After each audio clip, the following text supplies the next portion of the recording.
फूटा गड़ा। बहुत समय पहले की बात है। किसी गांव में एक किसान रहता था।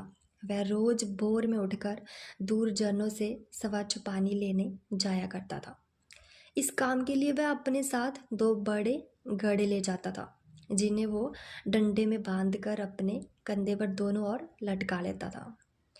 उनमें से एक घड़ा कहीं से फूटा हुआ था और दूसरा एकदम सही था। इस वजह से रोज घर पहुंचते पहुंचते किसान के पास सिर्फ 1.5 घड़ा पानी ही बच पाता था। ऐसा 2 सालों से चल रहा था। सही घड़े को इस बात का घमंड था कि वो पूरा का पूरा पानी घर पहुंचाता है और उसके अंदर कोई कमी नहीं है। वहीं दूसरी तरफ फूटा घड़ा इस बात से शर्मिंदा रहता था कि वो आधा पानी ही घर तक पहुंचा पाता है और किसान की मेहनत बेकार चली जाती है। फूटा घड़ा ये सब सोचकर बहुत परेशान रहने लगा और एक दिन उससे रहा नहीं गया।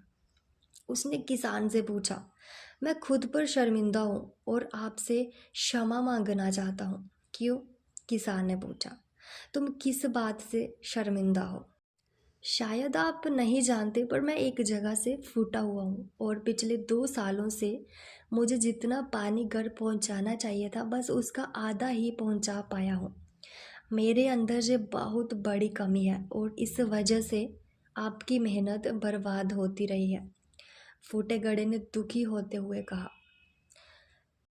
किसान को घड़े की बात सुनकर थोड़ा दुख हुआ और वह बोला, कोई बात नहीं, मैं चाहता हूँ कि आज लौटते वक्त तुम रास्ते में पड़ने वाले सुंदर फूलों को देखो। घड़े ने वैसा ही किया। वह रास्ते भर सुंदर फूलों को देखता आया। ऐसा करने से उसकी उदासी कुछ दूर हुई, पर घर पहुँचते पहुँचते फिर उसके अंदर से आधा पानी गिर चुका था।